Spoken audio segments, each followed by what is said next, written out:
My wife sent me a text saying, "My mother was right. I could have done better than you." I answered, "I got your text."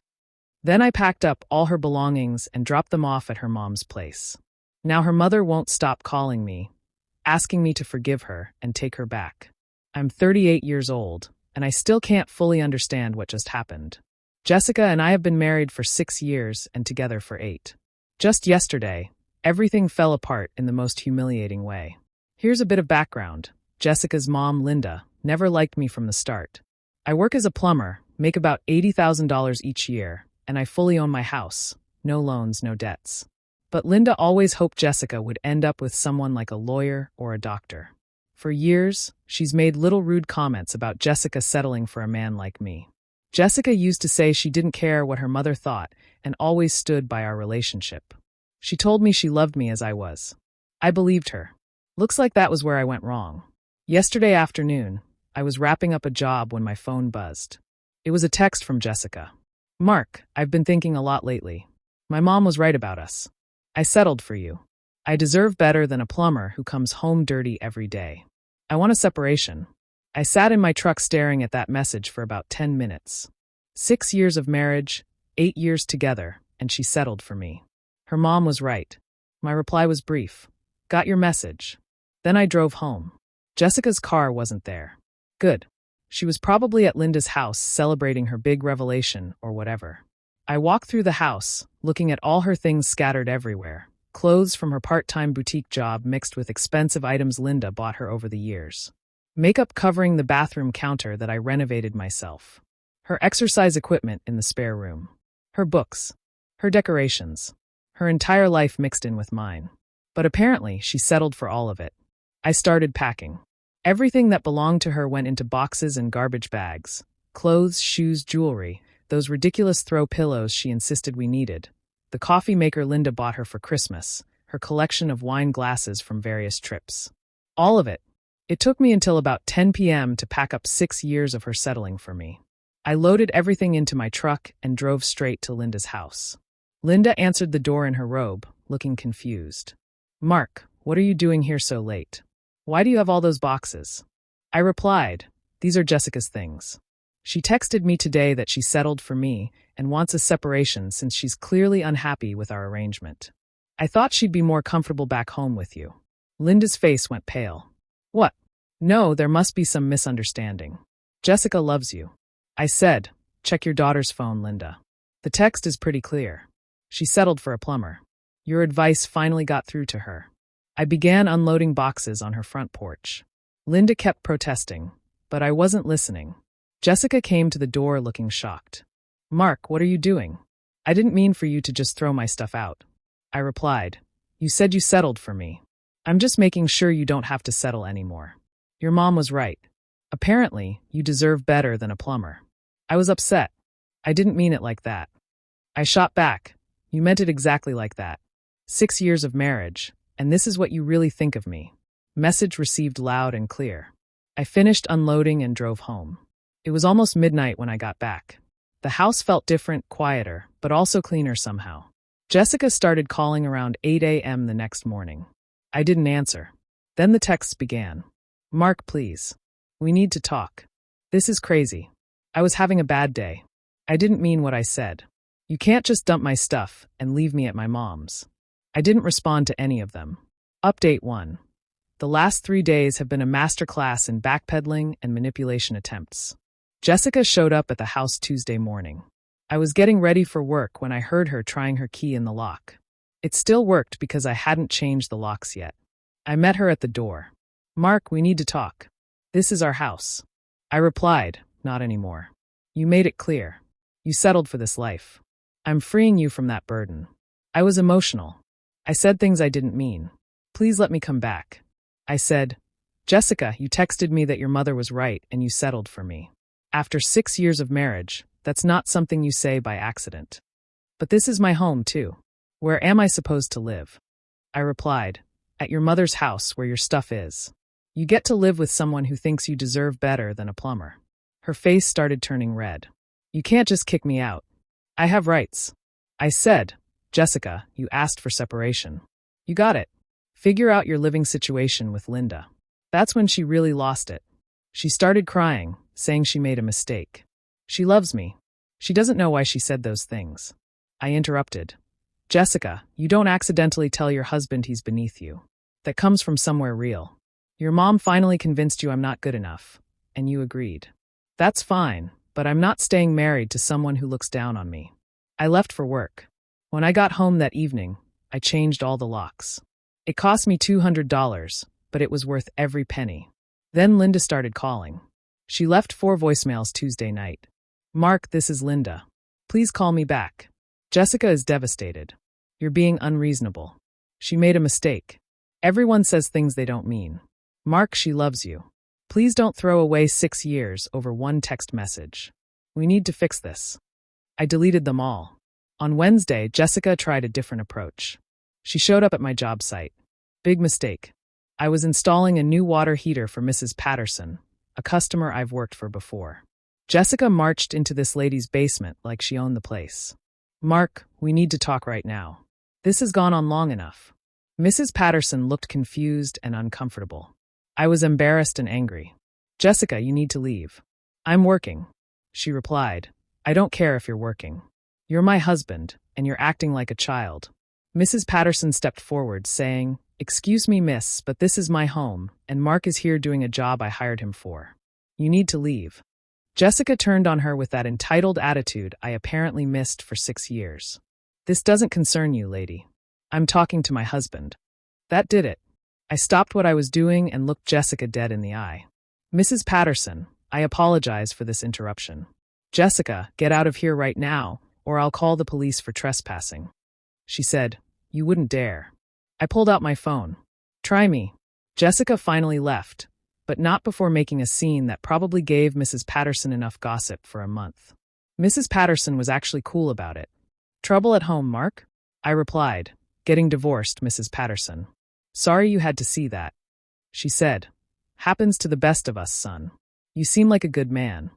That evening, Linda called again. This time I answered. Mark, thank goodness. Jessica is beside herself. She's been crying for 3 days straight. I replied, Linda, your daughter told me she settled for me after 6 years of marriage. She said you were right about me not being good enough for her. What exactly do you want me to do with that information? There was a long pause. She was upset, Mark. She didn't mean it. I said, She meant every word, Linda. You've been filling her head with negativity about me for years, and it finally took. I added, Congratulations, you won. She replied, That's not fair. I just want what's best for Jessica. I shot back, Then find her a nice lawyer or doctor, someone who meets your standards. I'm just a plumber, remember? I hung up. I felt pretty good, actually. Update 2. 2 weeks later, 2 weeks since the text, and things have become increasingly desperate on their end. Jessica initially tried the friend's angle. Her best friend Stephanie called me last Friday. Mark, what you're doing to Jessica is cruel. She made one mistake, and you're destroying her life over it. I replied, Stephanie, she told me she settled for me. That her mother was right about me not being good enough. How exactly is that just one mistake? Stephanie responded, she was having a bad day at work. She was stressed. You know how Jessica gets when she's overwhelmed. I replied, I know she shows her true feelings when she's stressed. Apparently 6 years, Stephanie. And this is what she really thinks of me. She insisted, but she loves you, Mark. She's miserable without you. I countered. She's miserable because her backup plan isn't working out. She wanted me to beg for forgiveness for being a plumber. Instead, I gave her exactly what she asked for. Stephanie tried to guilt-trip me for another 10 minutes. I hung up when she started crying. Then Jessica's sister Amy got involved. She showed up at my house Sunday morning. Mark, you need to forgive Jessica. She's family. I replied, she was family, Amy. Then she decided I wasn't good enough for her family. Amy argued, one text message, Mark. You're ending 6 years over one text message. I said, it wasn't just a text, Amy. It was 6 years of your mother telling Jessica she married beneath her. That text was just Jessica finally agreeing with Linda. Amy tried the same arguments as everyone else. I told her what I had told the rest. Jessica made her choice. Now she gets to live with it. The financial reality started hitting Jessica hard this week. Her part-time boutique job barely covers her car payment and phone bill. She sent me a long email Wednesday demanding I continue paying the joint credit card we used for household expenses. My response was simple. You settled for me, remember? Find someone better to pay your bills. I called the credit card company and removed myself as an authorized user, leaving Jessica solely responsible for any new charges. On Thursday, Linda called in tears. Mark, please be reasonable. Jessica is struggling financially. She can't afford to live on her boutique salary. I replied, Linda, I didn't abandon anyone. Jessica told me she settled for me and wanted separation. She can figure out her finances like any other adult. Linda said she needs help. I replied, Mark, you were married 6 years. Don't you have any compassion? I said, compassion for someone who thinks they settled for me? Sorry, Linda. Fresh out. Linda said, I never meant for this to happen, Mark. I just thought maybe Jessica had other options. I replied, she had the best option, a husband who loved her and took care of her. Instead, she chose to believe she settled. Linda broke down crying. What do you want from us, Mark? What will fix this? I said, nothing will fix this, Linda. Jessica showed me who she really is. You both did. The harassment escalated on Friday.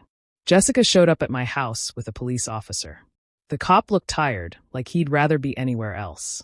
Jessica was trying to claim I locked her out of her own home. Officer, I'd like to get some of my belongings from the house, but my husband changed the locks. I stepped outside. Officer, my wife texted me requesting separation. I accommodated her request.